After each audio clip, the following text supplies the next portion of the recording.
我其实就是分享一下我们两个的故事吧。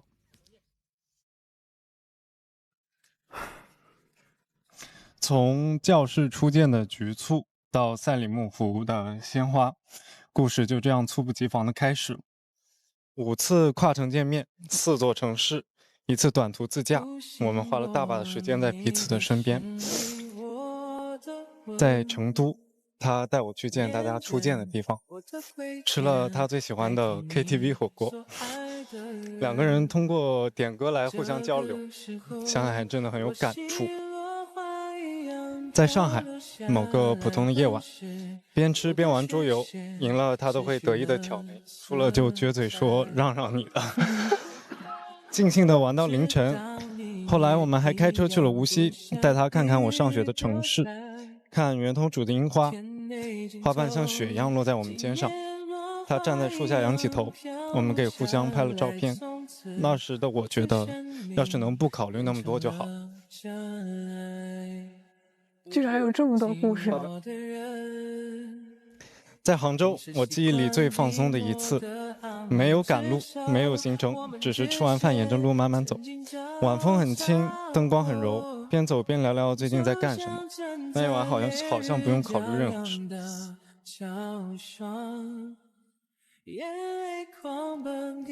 吃过无数顿饭，无数次深夜聊到2、3点的 deep talk， 从家庭聊到对爱情的看法，从第一次心动的记忆到对未来自己的规划与想象。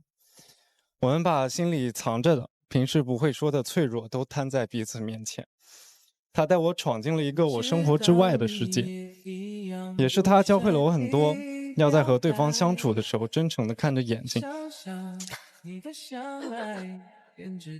怎么给予约会仪式感，要大方方的表达，要在出现矛盾后不去逃避，学会坐下认真地说我的感受是什么。可是走出节目里那个像气泡一样又美好又脆弱的乌托邦，我竟然发现心动和喜欢好像撑不起一段长久的恋爱。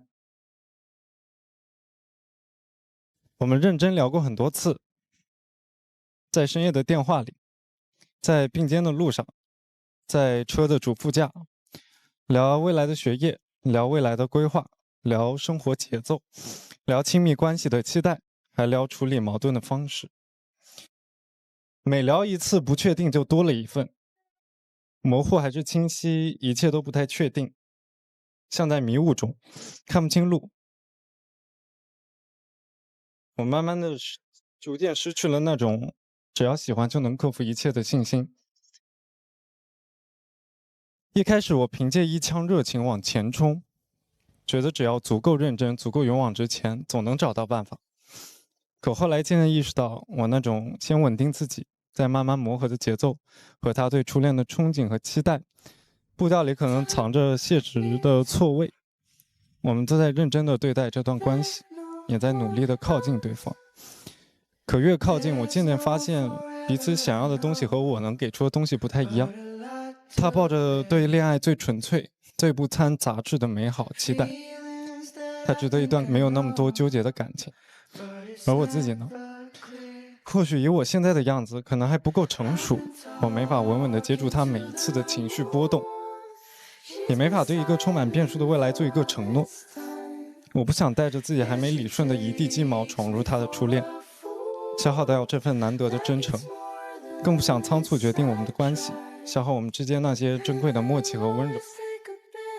我和他也试过能尝试的相处方式，试着拉长见面的间隔，看冷静下来会是什么样，结果却是又更犹豫。试着减少聊天的频率，给彼此多一些空间，反而更加尴尬。试着吵架后立即和好，但有些话说出口总会在心里留下痕迹。试着包容那些不一样的习惯，但有些差异不是包容就能消失。换不同的人主动，可总是对不上热情。每试一次都逐渐感觉有些差异，不是不够喜欢，而是时候未到。可能我还没长成那个足够成熟，能完全接住对方的人。于是我决定就停在这里。那天分开后，我回到家想了很久，很安静的觉得，哦，就这么停下了。我觉得不后悔相遇，也不遗憾这个结局。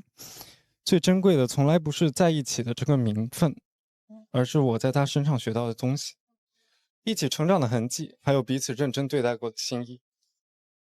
未来我想换一种身份，以更轻松的朋友的方式，继续出现在对方的生活里，不再前冲，也不再纠结。当然这次旅程呢，我准备了一个小礼物吧。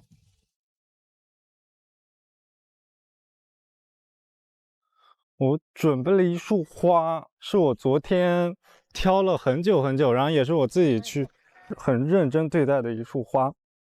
因为当时最后一期赛伦木湖边上，我给你了一束洁白的鲜花，它里面有白色，是那束花最开始的白色，上面我加了粉色的色彩，是你最喜欢的颜色，中间有一些蓝色的小花，是我最喜欢的颜色。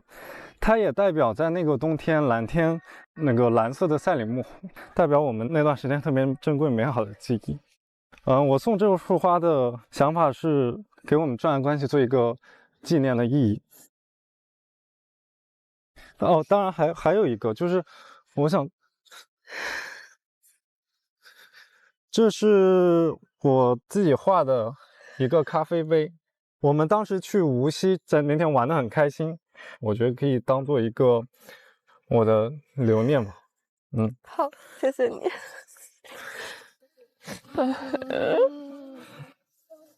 泡一个。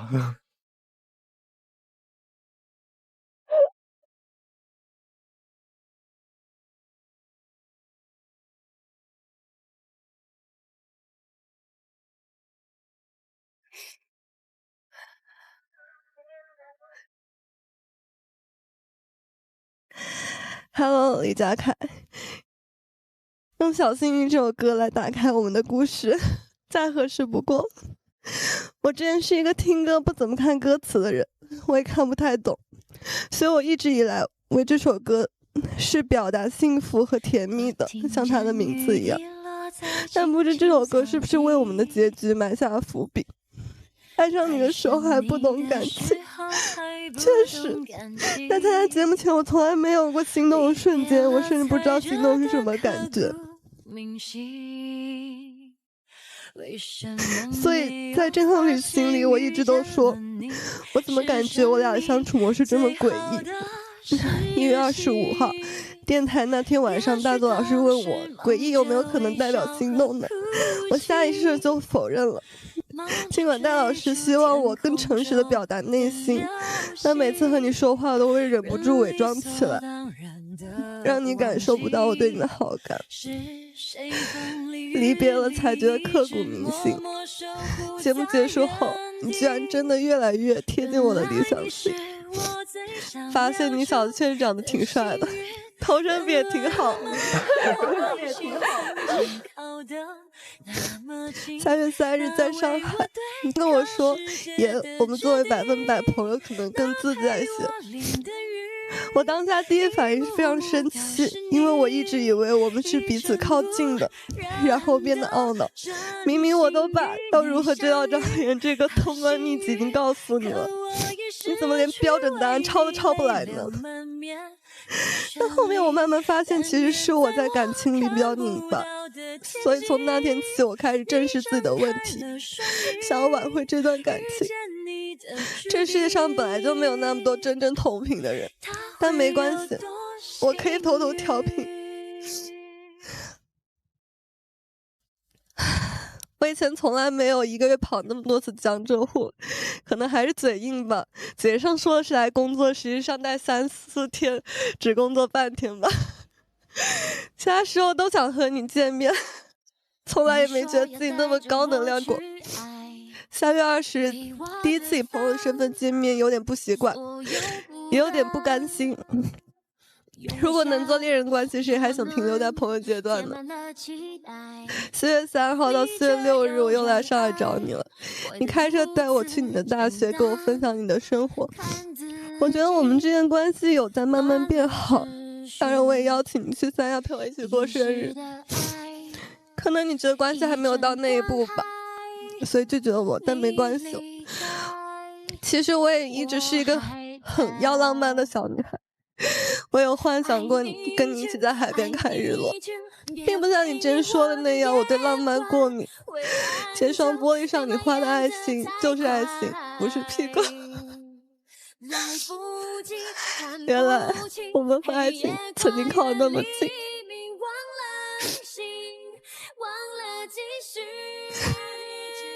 4月17日过完生日，我又来上海找你了。上次你好像很喜欢玩桌游，所以这次我陪你玩了一晚上。4月18日，你说你身体不太舒服，没有出来找我玩。4月19日，我们玩了一天，你又跟我说希望我们做回100分100朋友。难道是因为我跟你相处的越多，越暴露我小孩心里的那一面吗？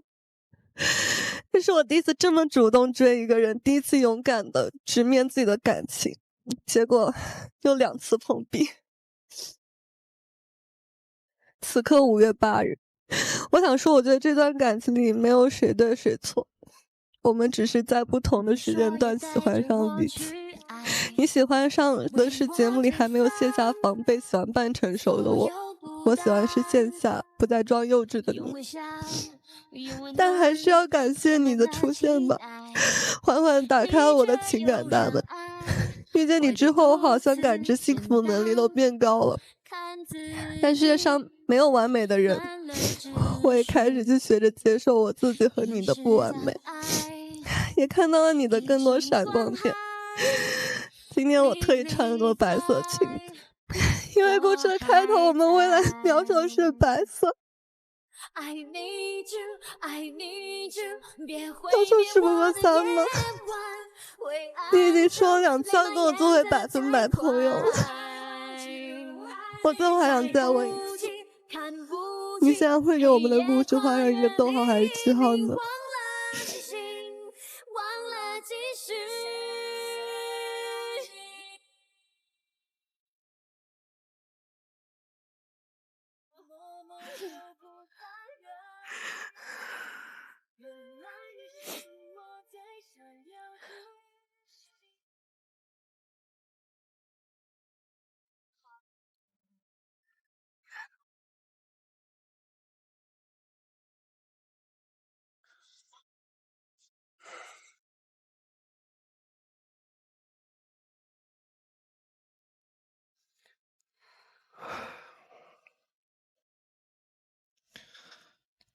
其实这3个月，我就是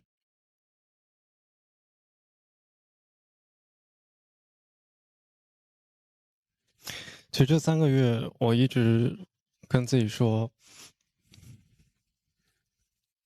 再试试呢，再试试呢。你本来就是闪闪发光，有头有脸。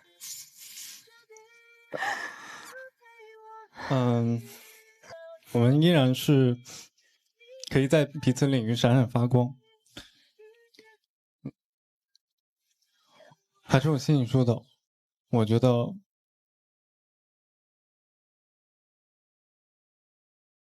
我们就停在这吧。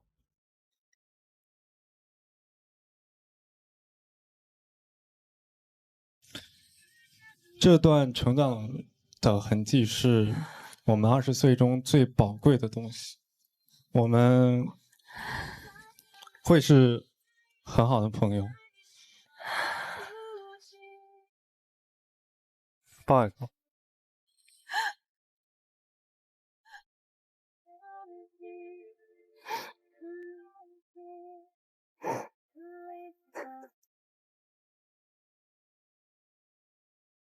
不论如何，我还是有一个礼物要送给你，这应该也是最后一次送给你了。我也觉得我之前对你太严肃了。我去拿，等一下。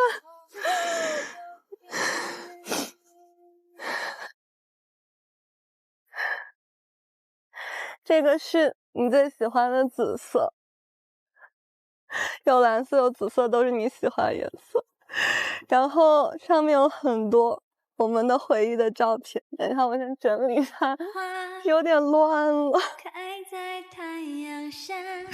这次是3月3号那次世界大战，也是转折的开始。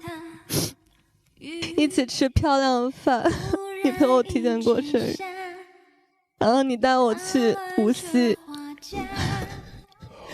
这张纯爱豆。这一天真的长得特别帅。去玩桌游，然后这次是车上 deep talk 那次，你跟我说做回100%。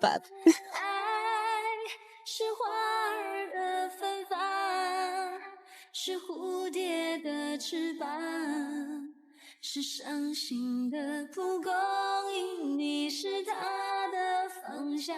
爱在孤独中绝望，在绝望中坚强。冥冥之中，我就觉得可能上天也在阻碍我们吧。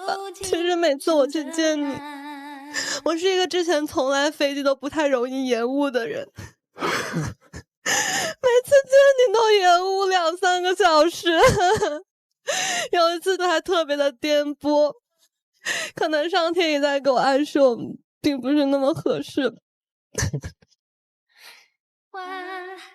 最后，希望你能早日找到那个能陪你滑遍世界所有雪场的女孩。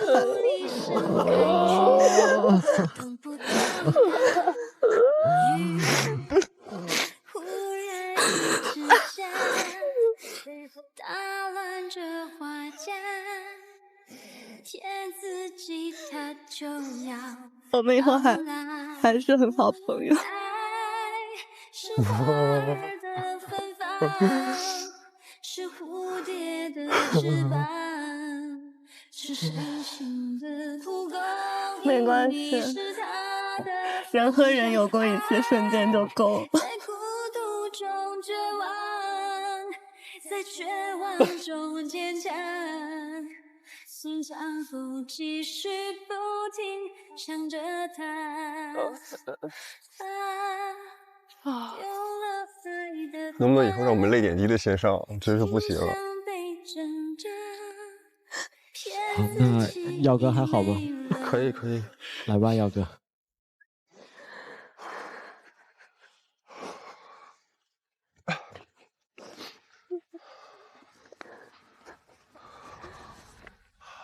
有点缺氧啊。因为我在毕业歌会的时候跟大家已经留过言了，然后我看了第9期、第10期大家的告白日，我觉得我要做一个迟来的告白，然后也是告别。所以这封信是给奥利的。原来告别是这样的，他没有声嘶力竭，而是把一些话放在心里很久很久，久到它变凉了，都没来得及说出口。躺在床上休养的那些日子里，天花板上有一条很细很细的裂缝，我每天都盯着它看，从清晨到黄昏，又从夜晚到凌晨。有些画面总在我脑子里转，比如一起合唱的那首歌，比如一起躺在雪里，比如变坨变凉的那碗泡面，就像是在冬天里呼出的一口热气，明明很快就消散了，却暖了很久。隔着屏幕的日子，思念会被放大，脆弱也是。然后我就发现勇气从指缝里慢慢的流走，连同我们之间的那一点点火花也慢慢熄灭了。可能我们确实不是在对的时间遇见的。线上的我笨拙又木讷，不会找话题，更不会表达，让你看到的从来都不是一个完整的我。好不容易等到线下快要见面的时候，我们已经变成了朋友。可能有些雪落在冬天是风景，落在春天就成了遗憾吧。我看着大家的心愿一个个被完成，我真的很开心。然后至于我的心愿嘛，我现在觉得就是可能实现不了了。20岁可能就是这样吧，有快乐，有浪漫，有疯狂，也一定会有遗憾。我唯一能做的就是把心动藏起来，写进歌里，所以其实我给你写了一首歌，是我问了你喜欢的歌手，我特意去找到他们的歌，一首一首的听。我想了解你的耳朵里住着怎样的一个世界，然后学着摸索着写下了这首。那些没能发出去的消息，没能说出口的话，准备了很多很多却再也无法送出的惊喜，都变成了这首歌的旋律。今天我把它带来，不是想打扰你，也不是为了要一个答案，只是想给那个怦然心动的冬天做一个安静的告别。最后，其实我想感谢每一位工作人员，感谢有你们，我觉得我们真的被你们保护得很好。这个冬天到这里就结束了，谢谢你们出现过，在我怦然心动的20岁里，我相信以后我会遇见一个满眼都是我的人。再见，奥利。再见，大家。再见，怦然心动20岁。这首歌叫《如果还有冬季》。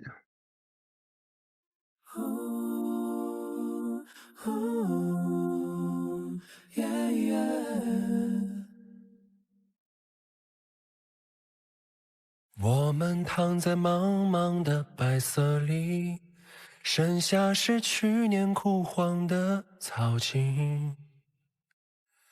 你伸手接住飘落的安静，说这样躺着好像能听见星星。我只想和你去远方，不管有多远，从这场大雪走到下个春天。我只想和你跳着舞，在这白色旷野转圈的时候，世界只剩下呼吸和你的脸。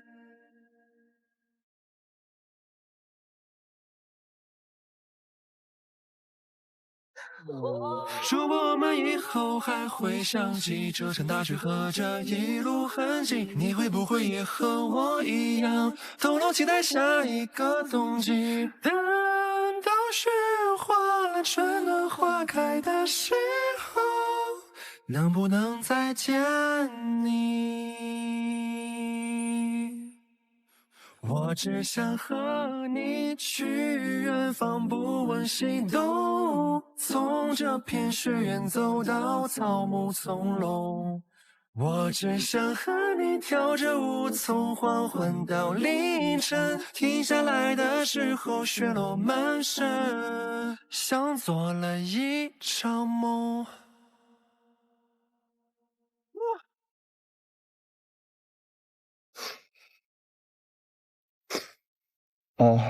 我会把它带过来。其实，在雪地约会的那天，它在我包里，然后2个球碰到一起碎了一个，所以这个就是唯一的一个了。然后我想着这是你的心愿，所以我就想今天把它带过来，还给你。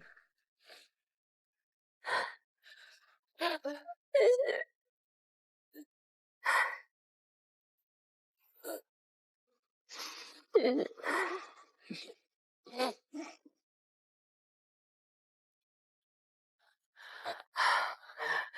首先我想谢谢白瑶，这是我收到过最好的礼物。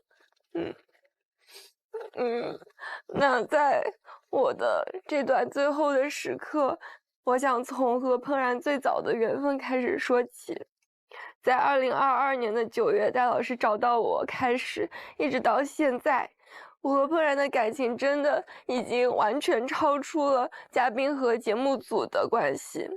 在接近这4年的时间里面，怦然见证了我最美的青春时代，见证了我个人的成长，也一起携手经历了我人生中最难熬的一段日子。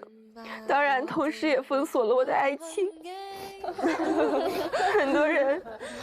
很多人都在为我惋惜，但我想说，我从来都不后悔加入这次的旅行，无论是出场顺序还是最后的结局，我都坚信老天爷自有他的安排，一切发生皆有利于我，对吗？对。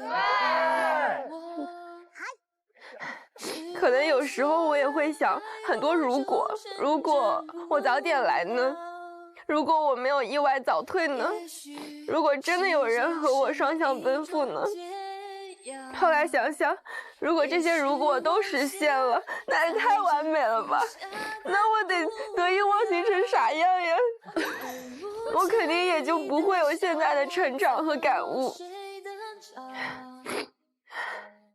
如果说录制期间有氛围的催化和滤镜，那么在下节目后的这几个月里，我才更加感受到，只是认识那么几天的男孩女孩们，即使根本不知道我的肢体情况，也会非常频繁来关心我，说一定要早日见面。还有节目组的哥哥姐姐们，更是特地在每天都熬大夜的工作日里，抽空来看望我。当然还有最重要的是一直陪伴我和照顾我的家人朋友们，我真的超级爱你们。在这20几岁的年纪，正是我们人生的奥德赛时期。有人说此刻不过是人生的4点半，所以无论遇到了什么，发生了什么，是正因为我有能力去跨越，这个考验才会降临。我很幸运能够和你们一起度过这个迷茫又勇敢的冬天，谢谢你们成为了我生命中的几分知己。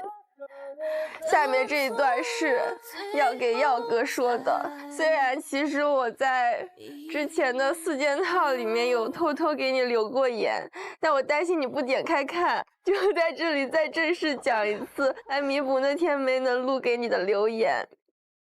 Hello， 耀哥，这里是奥里。今天我们一起做了热气球，特别开心。在一片白茫茫的雪景里，我们是唯一的色彩。谢谢你和我一起做浪漫又疯狂的事情。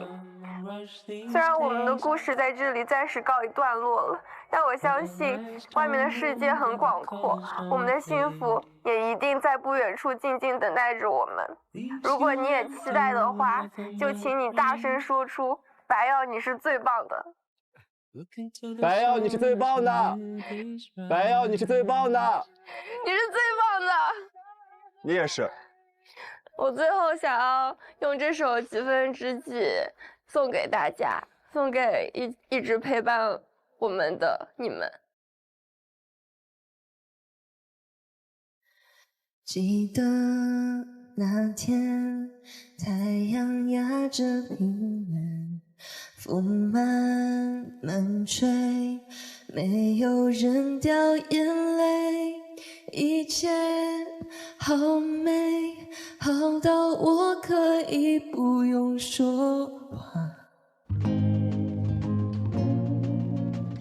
就算犯错，你那岁月的我，就算停留，还有你和夜空，我算什么，让你无条件的为我？那一天你走进了我的生命，谢谢你成为了我的几分之几。如果我有更完整一点，也是因为你，某一天你离开了我的生命。谢谢你曾经是我的几分之几，等着你贴着我胸口呼吸，留下每天都在变老的我，请记得我曾经爱过。谢谢大家，谢谢你，谢谢奥利，谢谢奥利。大家好，我是张兆瑜。下面我想用留言的方式来进行。Hello， 胡一阳，你好，我是张兆宇，很熟悉吧这句话？你应该很好奇吧？为什么我会说你像洋葱？是因为在无数次情不自禁被你吸引，想要向你靠近时，总会想要掉下眼泪。更是因为对你的了解像剥洋葱一般，需要一层一层不断的剥开外壳，才能看到你其中最真实的模样。表白日结束后，大家在一起录了大课间。待在新疆的最后几天里，你开始变得越来越不一样了。会告诉我你的心事和秘密，会在早晨发现我不在化妆间时跑来民宿门口给我送早饭，会在我的房间里和我闲聊到深夜也不走，会开始问我的想法，会让我靠在你的肩膀上休息。这种回应一时间让我有些害羞。从机场离开的时候，你说你在走的时候匆忙给我了一个拥抱，但是当时我都忘记了，后面才回过神来。不过我想真好，这颗洋葱终于被我剥开了一层。你的真诚总在很多时候打动我，真正的信守了承诺，率先来找我。以我们那时的暧昧关系，我不知道该怎么正常面对你，于是同样紧张的你选择了安抚我。我们见了很多面，我带你逛了厦大，已经在学校里面了，但是我们变成了落汤鸡。你也同样带我逛了深大，带我逛了深圳挤出你最得意的地方。我现在在深圳吃饭，将这段感情的节奏放缓，我们一点一点来。喜欢你的过程中，我仍然想坚持我自己的本心，所以在深圳湾吹完了晚风打道回府的时候，我和你说，我心中量好了爱情应该是像舒婷的志向树一样，以树的形式并肩站立在一起。你告诉我你也差不多，我知道第二层洋葱皮也被我剥脱了。之后我们的相处更加的轻松，登顶梧桐山看了一场难忘的日落，太爽了。后面又见了很多面，我们一起经历了很多人生的第一次，在北京的胡同里来回穿梭，中途还跳了一阵广场舞。我们间的语音通话时间越来越长，见面次数越来越多。你真的变了，变得会直接向我表达好感和你的想念。最后一层洋葱皮也被我剥掉了。我看到了你的内心世界和你对我的全心全意，你就是我心中的满分男友。你对我的爱竟然比我想象中的还要直接，还要浓烈，还要满。哇！谢谢你实现了我的神灯心愿，让我拥有了一段心动又健康双向的恋爱。那么我的问题是，请和我进行一个小小的游戏。大部分你都已经做到了，还是想要在大家的见证下对彼此说出一些承诺，你愿意吗？我愿意。一个月再忙也要至少见到2面。我愿意。半年至少出去旅行1次。我愿意。出门必须要牵手。我愿意。保持分享欲，彼此间要分享心情。我愿意。有需求一定要及时向我表达。我愿意。如果发生矛盾，双方一定要说不开心的点在哪里。我愿意。倡导非暴力沟通，我们说过不说伤人的话。我愿意。要陪我看电影或者动画片。我愿意。不许有怨言。我愿意。不强迫彼此做不喜欢的事情。我愿意。请多多的赞美对方，不要忽视感受。我愿意。最后还有一点，对我们的未来有100分的信心。我愿意。我愿意。OK。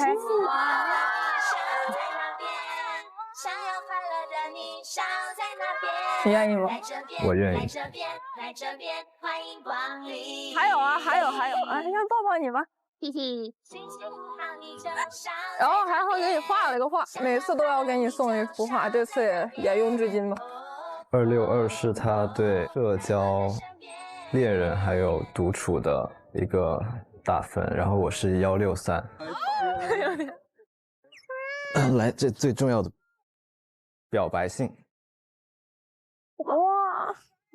这封信其实很早就开始写了，我之前写了一封道歉信，一不小心就写出了很多对你的表白，现在让我继续来完成这封信。亲爱的张兆宇，我很喜欢你，但我一直欠你一个正式的表白。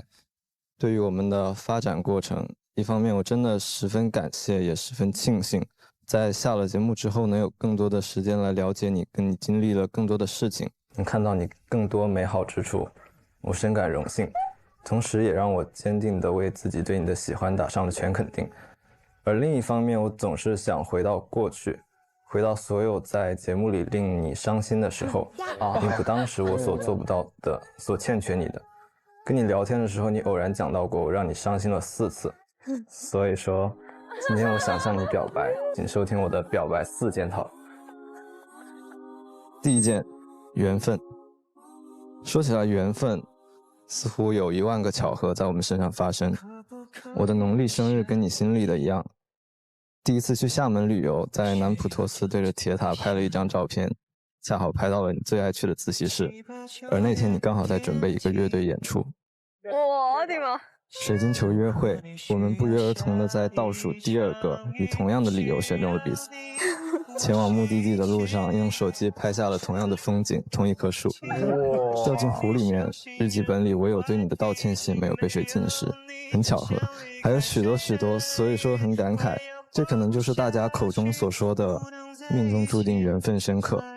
即便我也时常为命运而惊讶，但我也当然明白，我真正应该感激的是谁，那个愿意在我身边停留，等到我发现其实早就已经离不开他的人。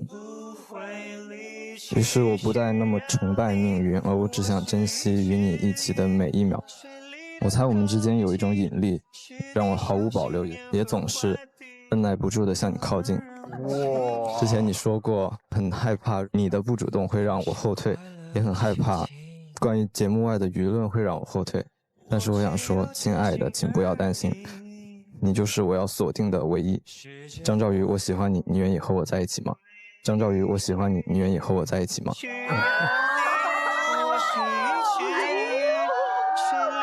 我愿意。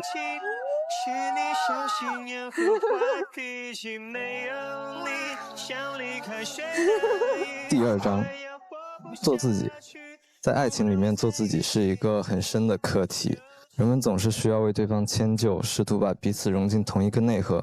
但是很幸运，我们并不用为彼此改变什么。你只是打开了我的心，看看里面有些什么，然后对我说：“那很好，我们走吧。”不论是鼓楼旁边的广场，还是南湖公园的游船，还有许多我们以后会一起牵手到访的地方。任何跟你在一块的时候，我都可以用心的做我自己。我可以呆呆的，却不用担心苛责；丧丧的，却不用面对焦虑。看电影不怕坐不到中间，吃美食不怕吃到黑暗料理，爬山不怕太高太陡，下雨天不怕没带雨伞。伤心小胡也不必变成开心小胡，他可以继续维持他淡淡的忧郁，因为有你在，幸福总是占了大多数。其实从前我觉得有许多想象不切实际，但现在似乎有了可能。也有时候我总是觉得世界太嘈杂太混乱，我只想独处，我只想独处，我只想独处，和你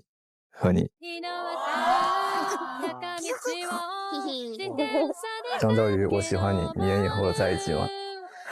我愿意。我愿意。天哪！第3章，天下无双。以前说起天下无双，我把那当作完美的契合，但现在说起天下无双，我把它解释为我愿意，你也愿意。我很愿意为你做任何事，不只是因为我喜欢你。我很愿意为你背包，我愿意帮你拍照，我很愿意经常去厦门，我很愿意和你说任何事情，从日常琐事到自由和梦想，是因为你也愿意跟我分享你的生命感想，让我每一天都对你有更深的了解。我愿意付出，是因为你也愿意。之前网友说我这种人以后当狗最狠了，不是因为其他，是因为你也跟我一样追求独立与平等，人格上的平等让我们都有能力为彼此优先于为自己。但是鉴于在节目里我真的欠你太多，回到线下我会努力还债的。现在回看依旧充满感激，弯弯绕绕之后，我居然真的找到了我想要的张兆宇版本的天下无双。从前没讲，今天要说，多谢你，我有你给的爱，因而完全。张兆宇，我喜欢你，你愿意和我在一起吗？你愿意和我在一起吗？我愿意。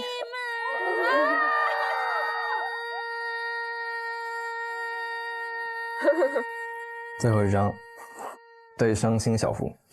其实为什么要取这个名字？在遇见你和遇见怦然之前，我的大学度过了蛮长一段低谷期。我总是很犹豫，面对任何事情都想得太多，但是做得太少，连自己的日常生活也经营得一团糟。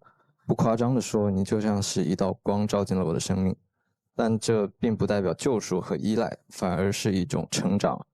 遇见你让我感觉我似乎也能开始早睡早起，好好吃饭，好好经营我的生活，活在当下，变得轻松且愉快。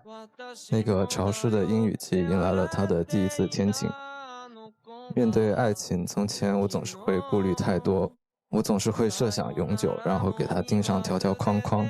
而你说你愿意谈一段注定分手的爱情，是因为你要更珍惜当下。于是我也开始明白，我必须珍惜你还喜欢我的每一天，并做好现在的每一分每一秒。你真的是一个很会爱人的人，你有善良的心，高尚的三观，美好的品德。你不依附而是独立，你不矫情而是宽怀。我并不想把任何人评价得太高，但是无奈这些美好知识就是为你而命名。非常感谢这些你给我带来的新知识、新观念以及爱人的能力。不管你之前的感情是怎么样的，不管世界上又有多少个爱你的人，在当下，我只想努力成为最会爱你的那一个。我只想努力成为最会爱你的那一个。你的粉丝们总说他们比我更先爱上你，但我想说，他们对你的爱肯定没有我深刻。所以说，大家不要再来和我抢点点了。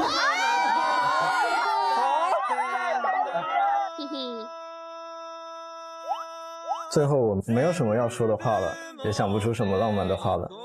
但是即便如此，张小雨，我喜欢你。今天过后，你愿意继续和我在一起吗？今天过后，你愿意继续和我在一起吗？我愿意。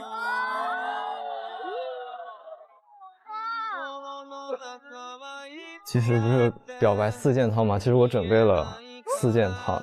第一件套就是那封信，然后第二个是我跟你的无数张神图的拼图，第三个是因为我们很重要的一个缘分是水晶球，所以说我去水晶店里面跟我妈一起挑了一个水晶手串，是根据你的生日挑的，太喜欢了。然后最后这一个小盆栽，就之前你来深圳的时候送了我一盆铁树。铁树？你说铁树不会开花，我拿回去养了很久，它到现在还没死，但是我确实发现它确实不会开花。所以说今天这个是一盆多肉，我感觉它更能代表我，就是可能外面有一些刺，但是它本身就是一朵花了。其实为你准备花呢，我给忘了。这个我再送你一朵花。